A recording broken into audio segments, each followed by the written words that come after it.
And in this video we're going to look at the Trinity Grade One song Andantino from the 2016 to 2019 series.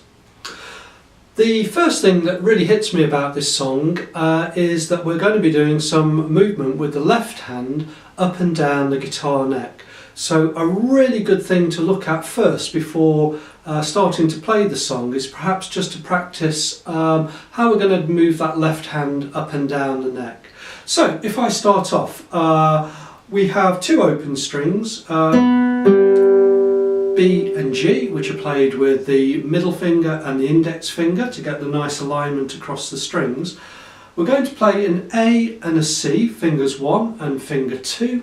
On fret 1 of course for the C, on string 2, and fret 2 for string 3, on string 3 for the A. When we play those notes we're actually going to move them up 2 frets, so I'm going to do that now. 1, 2, and that means we're going to play a D, and that D will be with the first finger, so I'll give that a waggle, and the B, which is a B now, played on fret 4 of the third string, and I'll give that a waggle to show that there. So we're playing the B in a different position to what we're normally playing it, but of course we can't play B and D together if we're going to try and play it on the same string, obviously. So we've moved up, and then you can see in the music in bar 3 it will go back down again. So a good practice technique here is just to get A and C down and just move up and back down, up and back down, and I'm just acting, my fingers are acting as guide fingers. When I move them up, I'm not going to get this sound. If I play both strings, it's not going to do that. So what we're going to do, we're just going to lift them, guide them along the string so they're still touching the string, and then they go back down, and of course we'll play the notes after that. So just a little practice routine to help you get left hand movement up and down the strings, and that should help with those sections. So straight away let's have a look at the music. We've got 3 beats in a bar. I'm going to play the stems down notes with my thumb. So if I go really slowly, let's have a look at this. So I've placed my index and middle, index on string 3 and my middle finger on string 2. I've put my thumb on string 4 ready to go. So I've actually got all my right hand prepared for the first part of the song, and it's really good technique to have your fingers and thumbs on strings ready to go, and it gives you a nice solid start to the song. I've got my left hand prepared, but my fingers 1 and 2 are not down at the moment, but they're in about the right position ready to go when we play. So really slowly I'm going to go 1 with my thumb, and then I plant my thumb out of the way, and that gives my hand stability. Middle finger will play B, index finger will play string 3, the G. Then I'm going to bring my thumb down again, and I've planted my 1 and 2 on my left hand for A and C. So now I can go D, A, C, and that's my fret 1 for my C of course, and fret 2 for my A there. 1, 2, 3. 1, 2, 3. 1, 2, 3. And there's those 2 bars. Nice and steady now. We've got a good start to the song. So what I'm going to do, you'll see me now that when we go to bar 3, I'll move my fingers up just as I've demonstrated earlier. We'll play the 2 notes together. So this action, you keep your thumb on string 6 or 5, wherever you planted your thumb.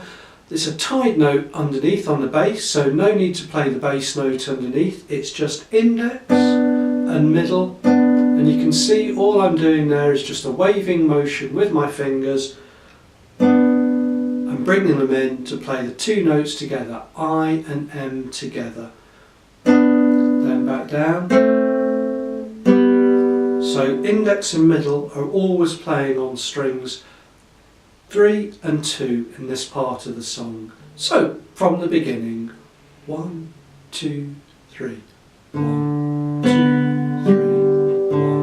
2, 3. 1, 2, 3. 1, 2, 3. 1, 2, 3. And a rest on the end. We've got a rest written for the last beat of the bar. It just gives it a nice clear finish for that phrase on the first line. That takes us to line 2. There's a slight variation in bar 7. The notes are not exactly the same, so just be aware of that as we're coming back down. I'll play it first, so we get 2, 3, 1, 2, 3, 1, 2, 3, 1, 2, 3, 1, 2, 3. And you can see there I'm just putting my fingers and thumb back on the strings to create the rest sound. So bar 7, let's have a look at that. We started off with B and D, fret 4 for the B of course, and fret 3 and string 2 for the D. Open strings next, then I play my D and A, finger 2 for my A, and I bring finger 1 around to play the low B on fret 2 of string 5. Remember, they're always finger numbers, they're not fret numbers that's written against the notes, so therefore don't think it's fret 1, it's fret 2 on string 5 for low B. And the reason it's using that fingering is because when we play the A with finger 2 previously, it allows us to let that note ring on. So you don't get this kind of sound. A jump and then a play there, that's what we don't want. That will take us to line 3, starting with bar 9. We just go P piano now, so a little bit quieter. D and A together of course to start with, and then our index and middles. Remember the tied notes, there's no need to play all the bass notes if they're tied to the previous bass note. 2, 3, 1, 2, 3, 1, 2, 3, 1, 2, 3, 1, 2, 3. So you can see it's all about the counting to ensure that we get the rests at the right points. So we started off with the D and A, open strings G and B, A and C, back to G and B, finger 1 I brought for the low B and the G, that's an open string, and then we've got D and A, open strings B and G, A and C, back to open strings with no bass note played because it's a tied note. That takes us to line 4, bar 13, MF, just a little bit louder, mezzo forte, moderately loud. 2, 3, 1, 2, 3, 1, 2, 3, 1, 2, 3, 1, 2, 3. Bar 17, line 5, Ponticello, so we move our right hand back, brighter sounds, so it just gives us a different tone to the song. P piano, 1, 2, 3, 1, 2, 3, 1, 2, 3, 1, 2, 3, 1, 2, 3. Again, it's just in the counting to ensure that we get the rests at the correct place. That takes us to the end of the song, bar 21, line 6, we're back to forte loud. I'll just go through this a little bit slower and explain what's happening. So we start off with, as the previous bars, 2, 3, 1, 2, 3, 1, 2, 3. We've got a ritando, slow down, 1, 2, 3, 1, 2, 3. So that just allows us to finish the song nicely with just an ending that tells the audience we're coming to the end.